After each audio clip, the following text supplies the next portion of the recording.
세상에서 가장 아름다운 여인들이 최고급 브랜드를 걸치고 일하는 곳. 네, 바로 빅토리아 시크릿입니다. 겉으로 봤을 땐 이곳만한 직장이 없어 보이죠.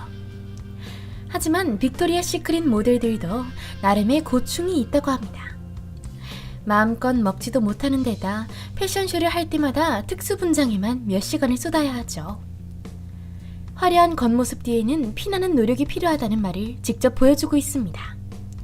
그래서 오늘 준비해봤습니다. 빅토리아 시크릿 모델들의 리얼한 모습. 밥은 먹는 게 아니라 마시는 것. 2000년부터 빅토리아 시크릿의 모델로 활동한 아드리아나 리마는 2012년 패션쇼를 위해 행사 9일 전부터 유동식만 먹었다고 하죠. 첫째 아이를 출산한 후 불안한 몸무게 감량을 위해 유동식만 섭취했다고 합니다. 언론지 더선에 따르면 리마는 하루 식사로 분말 달걀 단백질 쉐이크와 물 3.8리터만 섭취했다고 하네요. 여기에 패션쇼 시작 12시간 전부터 물도 입에 안 댔다고 하는데요. 총 3.8kg를 감량할 수 있었다고 합니다. 대단하죠? 그렇다고 따라하지는 마세요. 영양 부족과 탈수로 죽을 수도 있습니다. 178, 24, 18. 빅토리아 시크릿 모델이 되려면 일단 신체 사이즈 기준을 통과해야 합니다. 더선에 따르면 빅토리아 시크릿 모델의 키는 최소 178cm, 허리둘레는 24인치, 그리고 체지방은 18% 이하를 유지해야 된다고 합니다. 체지방 18%면 정확하게 어느 정도냐고요? 건강한 성인 여성이 보통 21에서 24% 정도의 체지방이 있다고 하는데요. 운동선수가 14에서 20%라고 합니다. 덧붙이자면 14%보다 체지방이 낮으면 장기 부전으로 인한 사망의 위험이 높다고 하죠. 패션쇼보다 힘든 준비 과정. 예의 신체 기준을 통과하기 위해선 죽기 살기로 노력해야 한답니다. 에린 헤더튼, 지지 하디드, 릴리 엘드리지는 모두 빅토리아 시크릿 모델로 발레 뷰티풀의 강사인 메리 헬렌 보어스에게 훈련을 받는다고 합니다. 참고로 메리 헬렌 보어스는 영화 블랙스완의 여주인공 역할을 맡았던 배우 나탈리 포트만의 발레 훈련을 담당하기도 했죠. 빅토리아 시크릿의 멤버들은 발레 이외에도 복싱, 수영, 무에타이, 필라테스 등 다양한 운동을 한다고 합니다. 모델들에게는 프로 선수의 버금가는 운동량이 요구된다고 하며 하루에 최소 한 번에서 많게는 2번 이상 운동을 한다고 합니다. 트레이너 댄 로버츠는 더선과의 인터뷰에서 패션쇼 준비를 위해 체계적인 영양 섭취와 과학적인 트레이닝을 병행한다고 합니다.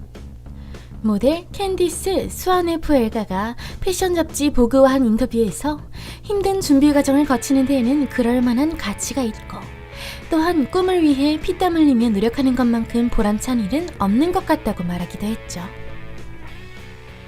빅토리아 시크릿 CMO의 절대 권력. 그럼 이 어마무시하게 대단한 패션쇼는 대체 누가 만들어내는 걸까요? 바로 빅토리아 시크릿의 최고 마케팅 경영자 에드 레이젝이랍니다. 에드의 한마디에 누가 빅토리아 시크릿 무대에 오를지 결정된다는 의미이기도 하죠. 에드는 더선과의 인터뷰에서 패션쇼 참가 프리패스 같은 건 없어요. 빅토리아 시크릿의 모델은 유명세가 아니라 노력으로 뽑히는 겁니다. 실제로 업계 탑 모델도 기준에 맞지 않으면 빅토리아 시크릿 패션쇼 무대에 오를 수 없다고 하네요. 지금은 탑 모델로 그 이름을 날리고 있는 켄달 제너나 지지 하디드도 낙방한 적이 있다고 하네요. 지지 하디드는 오랜 준비 끝에 2015년 드디어 빅토리아 시크릿 무대에 설 수 있었다고 하는데요. 레피너리 29와의 인터뷰에서 빅토리아 시크릿의 모델이 되기 위해 크라이오 테라피까지 받았다고 하네요. 크라이오 테라피에 대해 잠깐 설명드리자면 영하 130도까지 내려가는 극저온 장치에 들어가 몸을 냉기 쓰는 근육 회복 요법을 말하는데요. 호날두나 메이웨더 같은 전문 운동선수들이 빠른 시간 내에 근육을 회복시키고 더 많은 양의 운동을 하려고 자주 쓴다고 합니다. 아무튼 지지는 얼어 죽을 것처럼 춥지만 혈액순환 효과는 정말 뛰어났어요. 참고로 당시에 전 하루에 2번씩 헬스 트레이닝을 했죠. 운동 후 크라이오 테라피로 근육을 회복하고 피로를 풀어주고 나면 기분이 굉장히 상쾌했어요. 라고 했답니다. 지지는 이어서 인스타그램에 올린 오디션 영상을 보여줬는데요. 합격 발표 후 너무 기뻐서 하루 종일 울었다고 하네요. 이렇게 까다로운 조건을 통과해야 비로소 빅토리아 시크릿 엔젤이 될 수 있는데요. 엔젤의 가장 중요한 요소는 무엇일까요? 에델 레이젝 CMO가 가장 중요하게 평가하는 건 바로 모델들에 대한 여성들의 반응이라고 하네요. 의외죠? 남성이 아니라 여성의 반응이 더 중요하다니 말이죠. 하지만 어찌 보면 당연한 것 같기도 합니다. 왜냐면 빅토리아 시크릿 제품을 사는 사람은 99% 여성들이니까요. 입조심, 입조심! 빅토리아 시크릿 모델들도 철밥통은 아니라고 합니다. 삐끗하면 해고당할 수도 있는 거죠. 더선의 보도에 따르면 2013년 패션쇼 당시 빅토리아 시크릿의 모델 제시카 하트는 패션쇼에 특별 참가한 가수 테일러 스위프트에 대해서 테일러는 좋은 사람이에요. 그런데 이런 말을 하면 안 되겠지만 제 눈에는 그녀가 패션쇼에는 잘 어울리지 않는 것 같아요. 결론적으로 말씀드리면 그런 말을 하면 안 됐죠. 왜냐하면 얼마 못 가 잘렸거든요.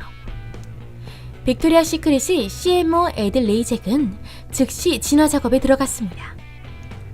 미국의 가십 잡지인 US 위클리와의 인터뷰에서 레이젝은 당시 현장에 있던 관계자 및 모델들은 모두 테일러 스위프트의 공연에 감동을 받았다고 밝혔죠. 그리고 그녀가 얼마나 재능있고 아름다운 사람인지 자신이 본 가수 중에서 최고라던가 끝도 없이 테일러 스위프트를 칭찬했다고 합니다. 그리고 살짝 덧붙이자면 제시카 하트는 이 사건 이후 빅토리아 시크릿 패션쇼에는 단 한 번도 참가하지 못했다고 합니다. 완벽한 가슴골은 테이프가 만든다. 슈퍼모델을 더 완벽하게 만들 수 있는 방법이 있냐고요? 짠! 양면 테이프만 있으면 된다고 합니다. 패션 잡지 코스모폴리탄에 따르면 이 비밀 병기만 있으면 란제리를 고정시키면서 가슴을 영혼까지 끌어모을 수 있다고 하네요. 익명의 제보자에 따르면 모델의 요청이 있으면 뽕도 제공해준다고 합니다. 아름다움을 위해서는 고통과 인내의 시간을 견뎌야 한다.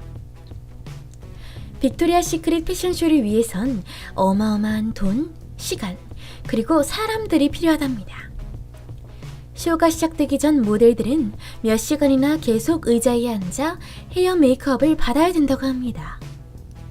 최소 네일 아티스트만 6명, 32명의 메이크업 아티스트가 필요하고 헤어스타일리스트는 쇼 한 번에 헤어스프레이를 40통 넘게 쓴다고 하네요. 참고로 에어브러쉬 메이크업과 브론저는 얼굴뿐만 아니라 몸에도 사용한다고 합니다. 빅토리아 시크릿의 스프레이 테너 지미 코코가 하퍼스 바자와의 인터뷰에서 그 과정을 밝혔는데요. 한번 잠깐 살펴볼까요? 전 일단 복부와 척추 쪽에 중간선을 그려두고 가슴 위쪽은 밝은 느낌을 주기 위해 주변만 칠한답니다. 이렇게 해야 모델의 가슴과 속옷의 패션이 잘 돋보이게 되거든요. 그리고 하체는 엉덩이를 중심으로 메이크업을 하는데요. 하트 모양의 윤곽선을 그려서 엉덩이가 업된 것처럼 보이게 만든답니다. 꼬리뼈부터 엉덩이 아래쪽까지 쉐이딩을 하면 되는데 마무리로 엉덩이 위쪽을 가볍게 쓸어주면 된답니다. 몸까지 쉐이딩하고 나면 이제 쇼에 오를 일만 남은 거 아니냐고요? 안타깝지만 아직 더 남아있답니다. 몇 시간을 더 투자해서 특수 붙임머리를 붙여야 한다네요. 자, 그럼 이제 진짜 끝! 마지막으로 왁싱도 해야 되는 걸 깜빡했네요.